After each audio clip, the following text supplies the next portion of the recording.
A partir de agora, sobe o giro do motor.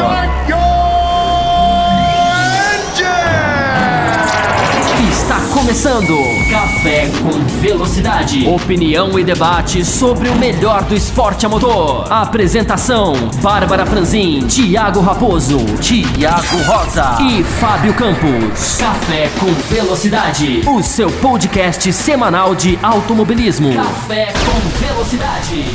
Para você que marcou encontro com a velocidade, a hora é agora. Sejam muito bem-vindos a mais uma edição do Cafeteria, o segundo programa do Café com Velocidade que trata das categorias menores ou que tem menos atenção ou que não tem o espaço no Café com Velocidade por conta de tempo, enfim. São muitos motivos, mas nenhum deles que desabone essas categorias de serem mencionadas num espaço que fala de automobilismo e que tentamos, e creio que temos conseguido, trazer informações de qualidade a respeito desses campeonatos.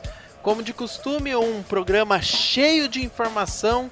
Teremos aqui sempre a presença de Thiago Raposo, mas que não estará em todos os blocos devido a compromissos. E ele, Diogo Gomes, o membro principal do Cafeteria no ano de 2016. Então, seja muito bem-vindo, Diogo Gomes. O que esperar desse programa nesta edição que começa agora? Eu não mereço tudo isso, Thiago Santa Rosa, mas mais um programa incrível. O ouvinte vai perceber, eu e você, na maior dos quadros. Thiago Raposo está bem, tá, gente? Pelo amor de Deus, mas ele tá só passando por alguns falta de tempo, então ele vai estar em algumas etapas, algumas partes, comigo, mas menos do que a gente está acostumado. Mas a gente tem também o Léo Guina participando da etapa do quadro da NASCAR, como já de costume, né? Então, mais um programa interessante, alguns campeonatos já sendo desenrolados, já chegando no final, outros esquentando agora, né? Agora que o negócio tá pegando, Moto 2, por exemplo, mas a gente vai falar disso mais pra frente e acompanha detalhes. Exatamente, Diogo. Temos muita coisa para falar. Vamos começar falando de NASCAR, como você bem frisou, com a participação do Leonardo Guina. Mas fica aqui o convite também para você que está ouvindo Cafeteria. Não deixe de participar. Mandem seus e-mails para o cafécomvelocidade@gmail.com. Mesmo que fique guardado lá em histórico, nós recuperamos essa mensagem e tratamos no bloco da categoria específica.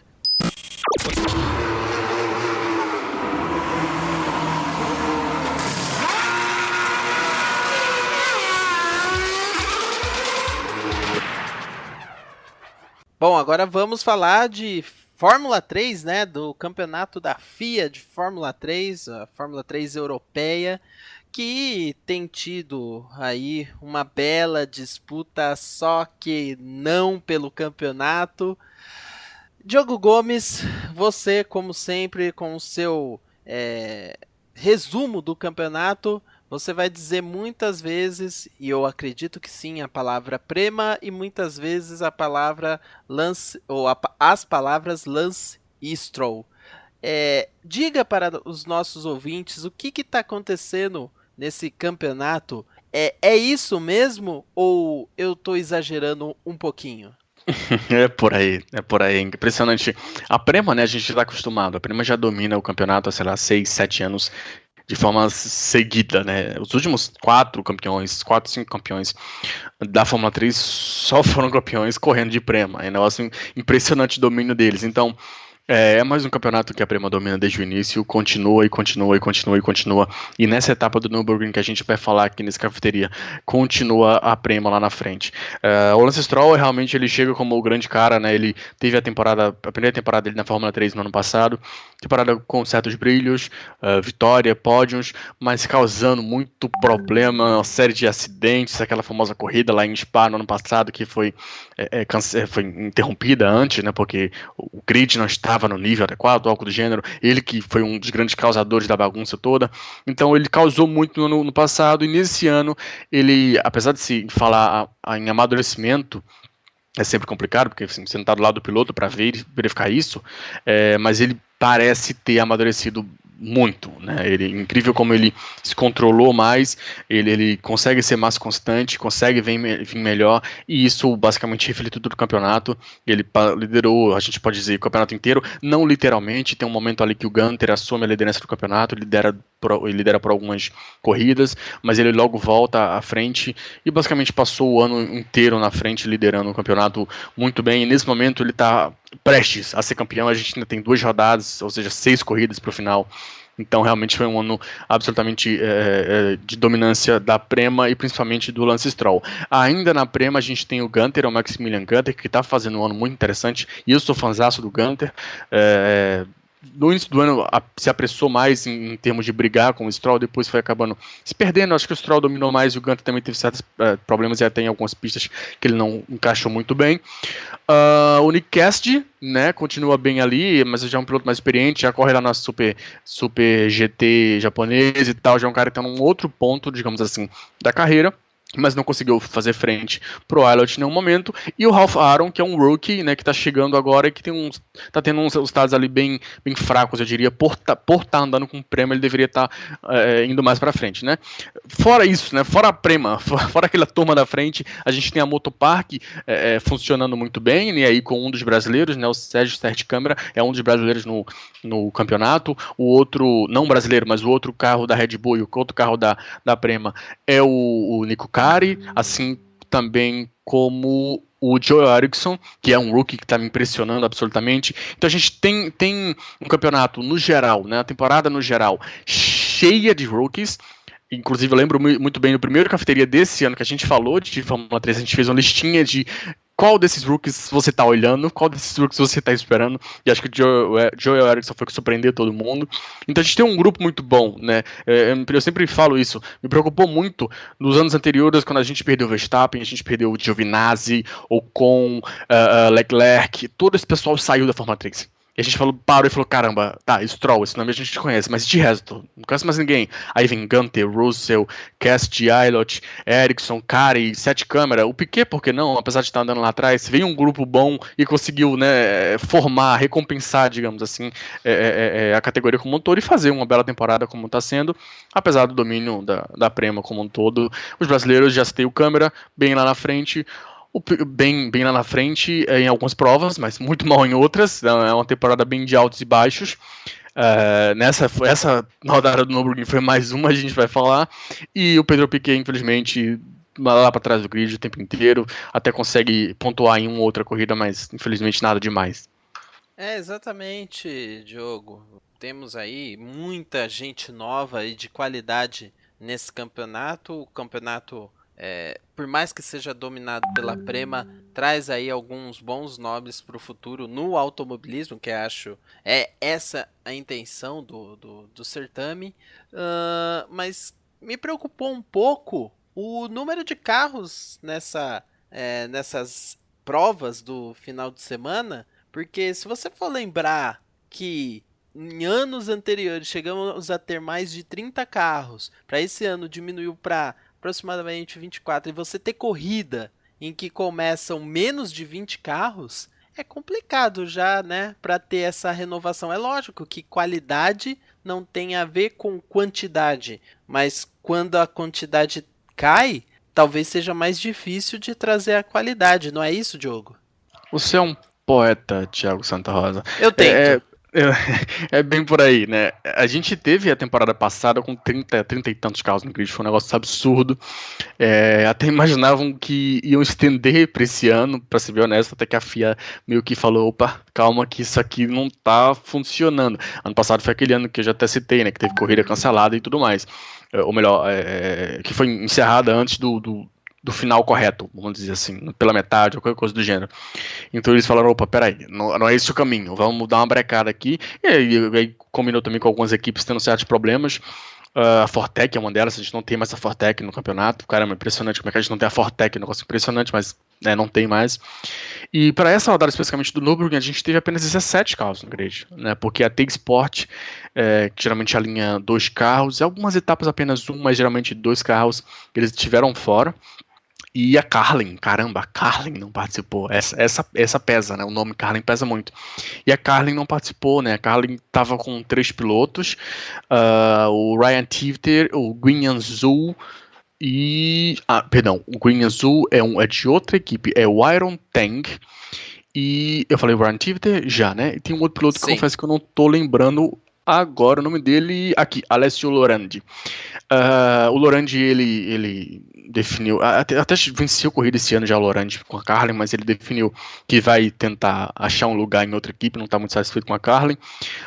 O Ryan Tivter, ele diz ter abandonado a Fórmula 3, e isso pode ser até um abandono de carreira, pode ser que ele nem corra mais, pena, um piloto americano jovem, e vinha mostrando potencial, talvez vinha até, porque como eu falei, o Lorandi já até venceu corrida, mas o Tivter vinha muito bem durante a temporada, vários top 5, vários top 10, então, e o outro piloto, ele realmente não, é mais um malaio, se não me engano, que chega ali mais pra... Coadjuvante total.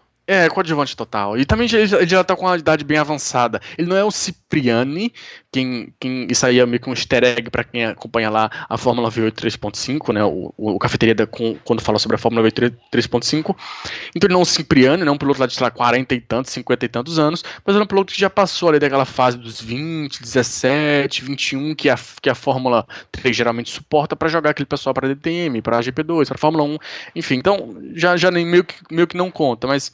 Foi uma pena, realmente reduziu bastante. Inicialmente, como eu falei, foi meio que uma ideia da FIA de, ok, tá demais, até por termos de segurança, vamos reduzir. Reduziram, a gente perdeu algumas equipes importantes e continua perdendo essas equipes importantes. Eu posso afirmar, porque é uma notícia que saiu perto desses dias que a gente está gravando, que a T-Sport já falou que na próxima etapa, que no caso é no Hockenheim, é em Imola.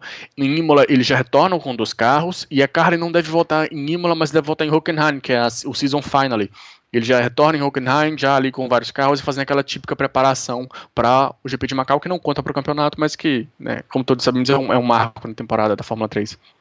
Dizem que a Carlin está se preparando para ir para a Fórmula Indy. Para a Fórmula Indy mesmo, ela já tem equipe na Indy Lights e tem a ideia de aportar de vez na Indy, no mercado americano, o que seria um golpe, no caso, um golpe para as competições de base na Europa, onde ela tem toda essa tradição. Mas enfim, é uma opção deles, né, Diogo? Isso, e campeão da Indy Lights agora, né? Campeão da Indy Lights com o Ed Jones. Exato. A gente não fala de Indy Lights aqui no Cafeteria, porque a gente já tem um monte de categoria. Nós vamos mudar, ano que vem nós vamos falar de Indy Lights. Eu vou cobrar disso. Eu acompanho o Indy Lights, acompanhei todas as etapas, eu sei que você também acompanha. É um campeonato que vem evoluindo bastante, um campeonato que chegou à falência, eu diria, né? A gente tinha um grid, sei lá, com 10 carros. Esse ano a gente sofreu nesse sentido, claro, 15 carros e 6 carros, mas tem nomes ali, tem o Ed Jones, tem... Santiago Rutia. Olha pagando vergonha, agora eu não lembro dos nomes. Mas tem o Rutia, tem uns nomes interessantes. Pô, eu vou repetir, você é um poeta. Tem uns nomes interessantes ali que pode dar alguma coisa pra frente, né? O último me impressionou demais esse ano, mas enfim, deixa a Indy Lights lá de lado, a gente fala deles ano que vem, talvez. Isso aí vai depender da direção, eu vou o Thiago Raposo defender. Mas, voltando aqui, realmente, honestamente, eu tô vendo, já não é de hoje, né, que a Carlin tá fazendo essa transferência, digamos assim, porque se você olhar lá em GP2 e GP3, são categorias que a gente fala assim aqui no Cafeteria, a Carlin já não é a Carlin. O Felipe Nasser correu de Carlin, vamos lembrar disso, quase foi campeão de GP2 com Carlin. E hoje a Carlin tá lá no final do grid. Um dos pilotos da Carlin na GP2 hoje é o Canamassa, gente. Desculpa, uma equipe que aporta Canamassa não tem meu respeito. E na GP3 também. Tem até pilotos melhores, mas lá pra trás não apresenta grande coisa, então essa caminhada europeia, porque enfim, até a Carlin é uma equipe europeia, ela meio que começa a cair em detrimento de todo esse envolvimento lá na Indy Lights. Eles montaram um esquadrão na Indy Lights, e é muito interessante, deu um boom enorme no campeonato, e a mídia americana bomba o tempo inteiro de notícia de Carlin na Indy, e eu acho que se a Carlin for pra Indy, eu até já vi uma entrevista, se não me engano, do Trevor Carlin, acho que é o Trevor, o primeiro nome do dono disso tudo. Ele falou, olha, eu não quero chegar na Indy pra ser uma equipe pequena, ou pra ser uma equipe média, eu quero chegar na Indy pra dominar. Então, pode ser que saia coisa boa disso aí. Tomara que saia, né? Tomara que saia, mas assim, essa história da Carlin é uma situação já pra uma outra ocasião, né? Agora nós vamos voltar ao foco falando de Fórmula 3 europeia, que mencionamos, né? Teve etapa com poucos carros, acabei não falando qual foi a etapa, mas foi a etapa de Nürburgring, na Alemanha, né? E também a Fórmula 3 ficou aproximadamente um mês de férias, as famosas férias de verão deles, né? E quando voltou com essa situação e com a Prema forte. Só que a Prema, meu caro Diogo, dominou de uma tal maneira com dois pilotos, o Maximilian Gunter e o Lance Stroll, que eu fiquei pensando, nossa, esse campeonato tem alguma coisa de errado. Porque se você tem um campeonato de base e precisa de revelação de pilotos, como é que você pode ter um domínio tão grande no final de semana de uma equipe só? Até porque temos um sistema de classificação para as corridas um pouco diferente, né? Isso, você não tem inversão de grid, nem nada do tipo. São 3 classificações. Você tem classificação principal. Principal não é o tempo, porque são 3 corridas iguais, distribuem os mesmos pontos e tem a mesma duração. Erro meu. Mas você tem a primeira classificação, que obviamente determina o grid para a corrida 1, e você tem uma segunda classificação que determina o grid para as corridas 2 e 3. Esses grids são definidos, obviamente, por volta mais rápida, não só o do grid 2 quanto da 3. Eu quero dizer, a primeira volta mais rápida do piloto vale para a corrida 2, e a segunda volta mais rápida que ele conseguir nesse segundo qualify vale para a corrida 3. Então, realmente assim, é um campeonato, eu gosto muito da F3, eles preparam muito bem, e nesse sentido eles se encaixam muito bem também. Agora, como para um campeonato que tem esse estilo de preparação, assim como a GP2 também tem, você se coloca à mercê de equipes que possam vir a dominar. A gente fala bem lá na GP2, quando a gente fala de GP2 aqui na cafeteria, o quanto a mesma Prema está sendo absolutamente impressionante no ano de estreia deles na GP2, vem dominando lá com o Pierre Gasly e com o Antonio Giovinazzi. Então, o poder da Prema é muito grande. Quem acompanha a Fórmula 3 sabe o tamanho. Né? E agora, chegando na GP2, o público não está tão acostumado com o nome Prema, agora só fala Prema para lá, para cá o tempo inteiro. Eles realmente são gigantes, é uma equipe impressionante em termos de investimento. O próprio pai do Stroll, do Lance Stroll, é um dos donos. Então, em termos de investimento, tudo, é uma equipe quase que uma equipe de Fórmula 1 em uma categoria de base, equipe em termos incríveis. Então fica difícil, né? Fica difícil. O lado bom é que eles têm 4 carros. Eu repito isso em todo cafeteria de Fórmula 3. Esse é o lado bom, né? Eles têm o Cassidy, o Gunter, o Stroll e o Aaron. É uma pena que o Aaron esteja na temporada de estreia e esteja fraquinho ali, brigando para conseguir top 10 com a Prema, não é nada. Não sei se ele nem vai conseguir esse lugar.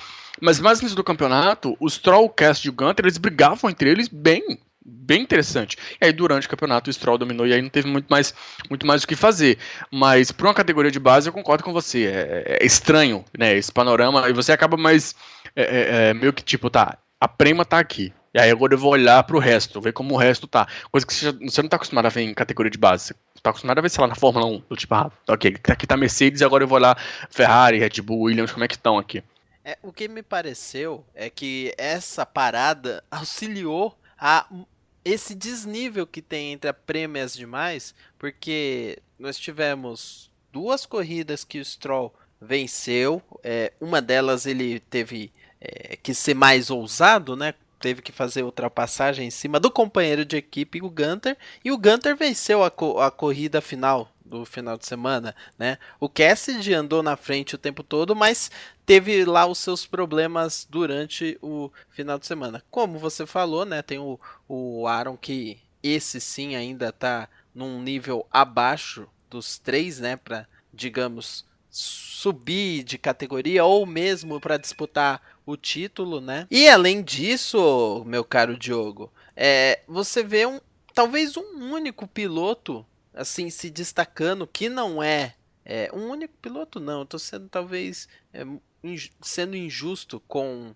o Ilott, que você vai falar que é o meu queridinho, mas ele é o seu queridinho. Não, ele não é o meu queridinho. Eu só falei que ele tinha condição no início da temporada de mostrar um bom desempenho e tá mostrando, né? De certa maneira sem dúvida. Tá mostrando, mas o George Russell, né? Esse sim tá sendo um piloto que tá valendo a pena ver no campeonato, né? É um desses que, pra mim, pode ter um espaço, por exemplo, numa equipe Prema pro ano que vem, você não acha? Não, sem dúvidas. Sem dúvidas. Ele realmente está. O Russell, você buscou um nome muito, muito interessante. Principalmente em Spa, né? Algumas rodadas atrás, ele andou muito bem, ele venceu corrida, brigou pau a pau com a Prema. A gente tá falando de Prema. Em Spa foi uma rodada que a Prema não dominou tão facilmente, pelo contrário, teve problemas.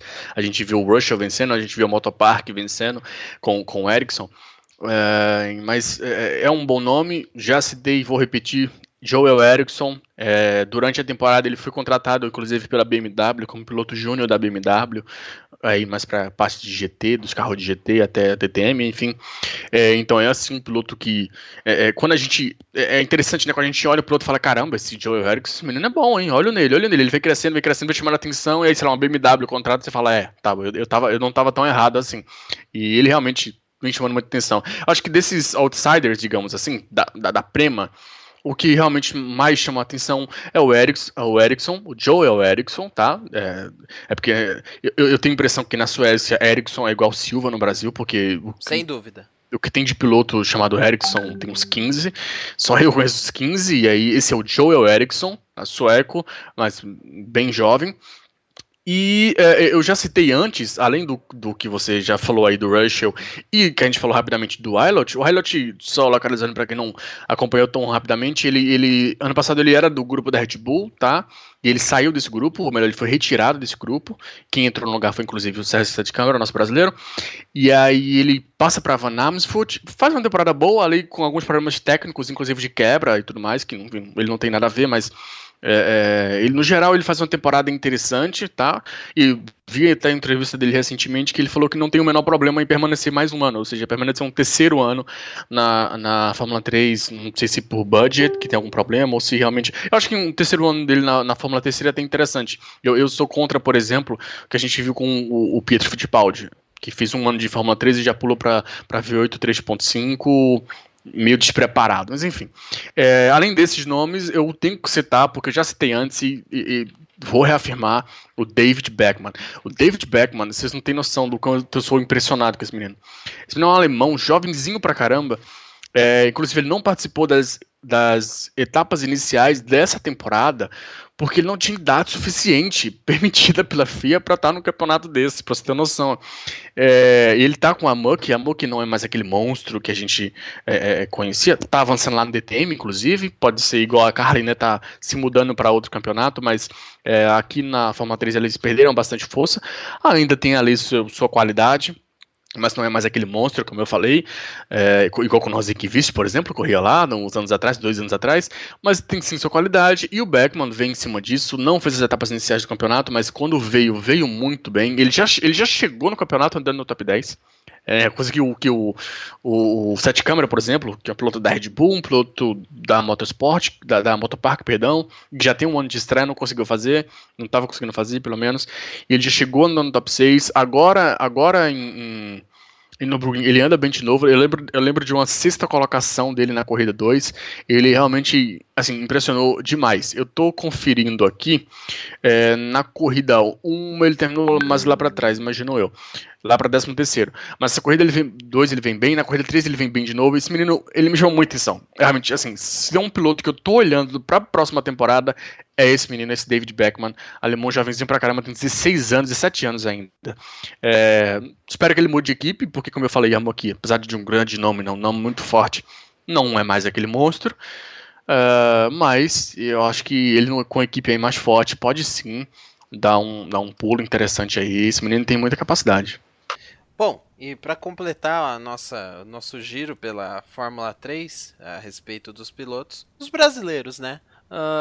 Eu creio que, e isso já está claro ao longo do ano, que a temporada deles foi decepcionante. Por mais que o Sete Câmara tenha tido no início alguns bons resultados, a partir do Red Bull Ring caiu demais a produção dele e ficou muito para trás, né? Essa etapa ele conseguiu, voltou a pontuar, mas já está atrás de 2 companheiros de equipe, o que para mim, na minha visão, já é inadmissível. Até porque num campeonato como esse, né, Diogo, a melhor coisa que você pode fazer é comparar um piloto com o seu companheiro e ver também a relação dele com o seu companheiro em questão até de histórico, né? Porque tem pilotos novatos, pilotos que já andaram, e o Sete Câmara não é o novato da vez. Agora, o Piquet, para mim, é uma decepção imensa. É uma decepção imensa. Porque num campeonato que hoje, na última prova, tivemos 17 carros, e ele no campeonato, por coincidência, ele está na 17ª posição, ou seja, carros que não disputaram essa etapa estão na frente dele, e outros que já saíram há muito tempo ainda estão lá com pontuação. É lamentável. O Piquet, para mim, só não é mais, vamos dizer, vamos usar uma outra palavra para não falar Acho que errado. é vexaminoso ou vexatório. Vexatório. Vou usar o vexatório. Obrigado, Diogo. Você que é um dicionário ambulante. O vexatório Piquet só não é pior que o vexatório Harrison Newey, que esse sim, para mim, devia ir para a escola de engenharia, e vocês sabem por quê. Os dois, inclusive, essa informação eu tô jogando de cabeça, eu nem tenho como conferir agora, mas eu acho que os dois, inclusive, são da Van Amersfoort, que é uma equipe que eu gosto bastante, uma equipe holandesa. Mas os brasileiros tá sendo bem decepcionante.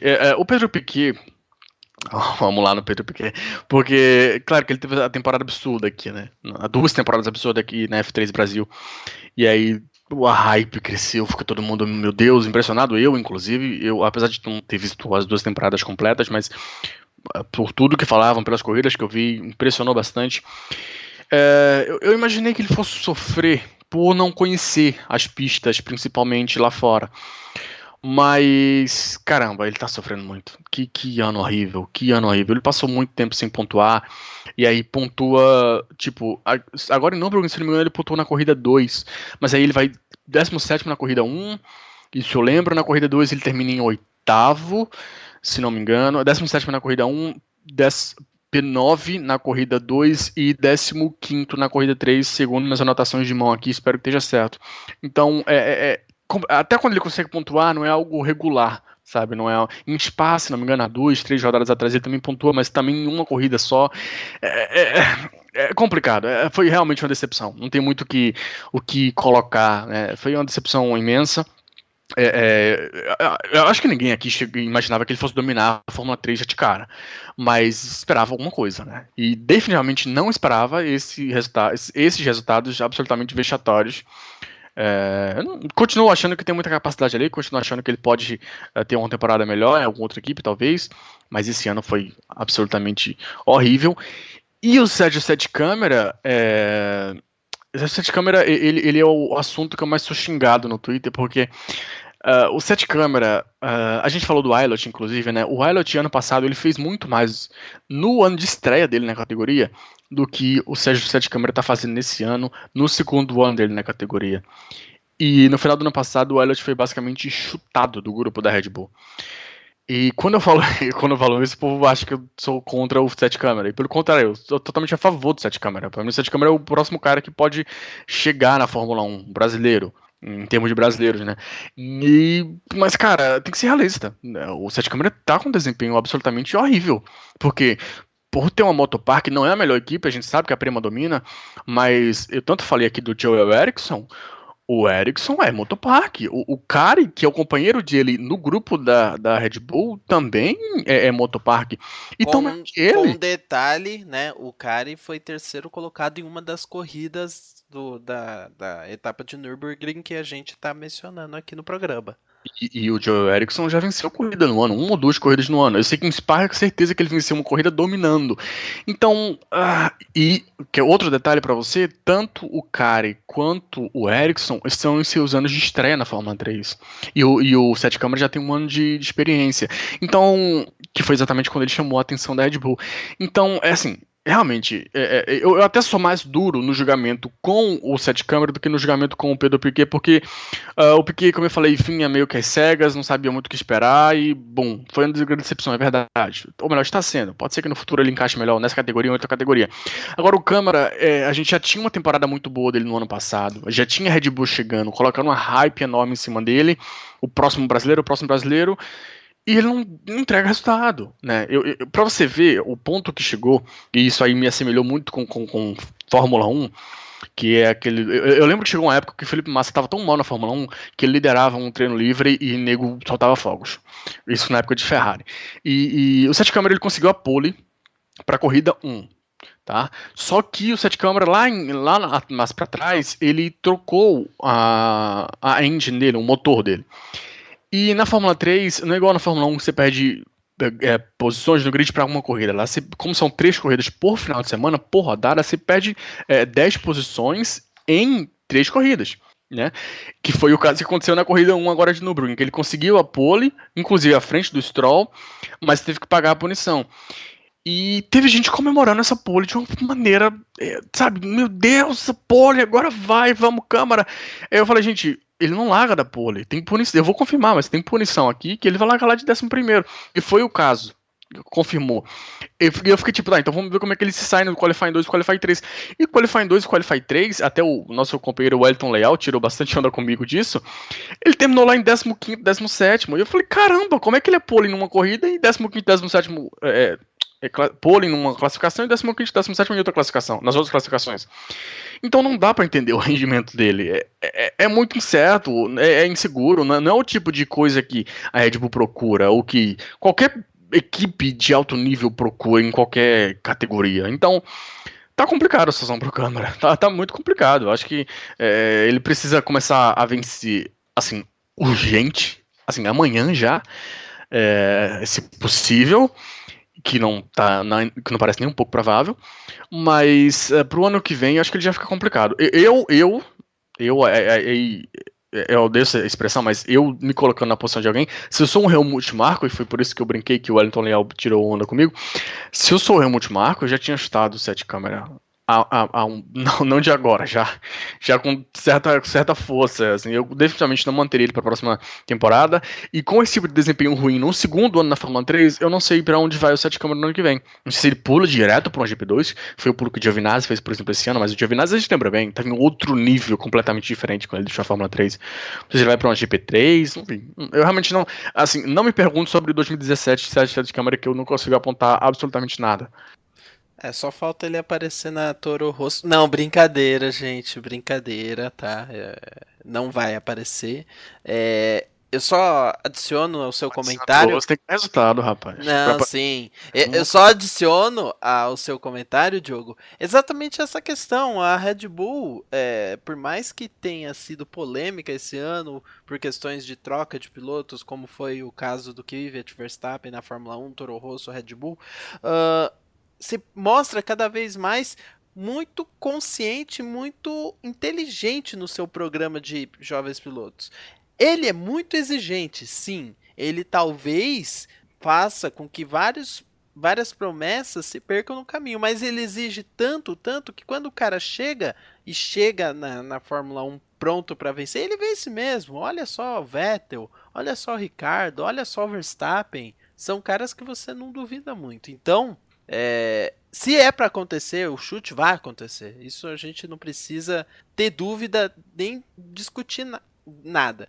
Vamos ver se o Sete Câmara está de acordo com o plano que a Red Bull tem ou não. Porque às vezes pode ser que o plano da Red Bull ali dentro eles percebam, esse cara tem talento, é equipe, alguma coisa interna, enfim. Isso é uma outra história que vamos deixar para falar no final do ano. Talvez até, quem sabe, procurando o Sete Câmara para mais uma entrevista pelo Café com Velocidade. Mas aqui no Cafeteria nós encerramos a parte de Fórmula 3. Imola é a próxima etapa e será ela que nós falaremos no próximo programa com certeza. Hockenheim ainda não entra no próximo programa, né, Diogo? Eu não tô com o calendário aberto, mas eu imagino que não, porque Hockenheim geralmente é lá pro final do ano. Eles dão uma esticada legal, porque o Hockenheim já fica quase junto com Macau. Não, eu tô com o calendário aqui, vai ser no final de semana do dia 14 e 16 de outubro, não vai ser... Hockenheim? Não vai ser então já é agora. Não vai ser tão longe não, então já agora. Vamos ver ainda o nosso calendário, é provável até que entre. De qualquer maneira, eu acho, aí o palpite meu, e você vai ter que ser jogo rápido, Diogo. Eu acho que na próxima edição do Cafeteria, na etapa de Imola, a gente já discute, já fala do campeão da temporada. Certeza. E deixar bem claro que eu não tô cravando, porque eu odeio essa expressão. Mas é porque o Stroll precisa de nada para ser campeão já agora em Imola. Então, realmente, essa já não teria mais. Só se ele quebrar a perna e ficar fora, e aí o Gunter ainda. Mesmo assim, o Gunter ainda teria que vencer todas as corridas daqui até o final do ano. Então, esse campeonato já tá mais que decidido. E, para quem não sabe, Fórmula 3 europeia. O campeonato da FIA de Fórmula 3 passa todas as etapas ao vivo no YouTube, aberto aqui para o Brasil. O Sport TV também passa resumos das corridas ao longo da semana, depois dela ser realizada. Então, assim, tem muita possibilidade de acompanhar ela. Você pode acompanhar de graça pelo YouTube, você pode acompanhar depois em VT a qualquer momento também pelo YouTube ou pelo Sport TV. Então fica a dica aí para o final do campeonato da Fórmula 3. Por mais que esteja definido a situação, vale você assistir esses garotos fazendo aquilo que eles sabem melhor, que é guiar carros de corrida. Você ouviu Café com Velocidade, o seu podcast semanal de automobilismo, com Bárbara Franzin, Thiago Raposo e Fábio Campos. De volta na próxima semana com tudo sobre o esporte a motor.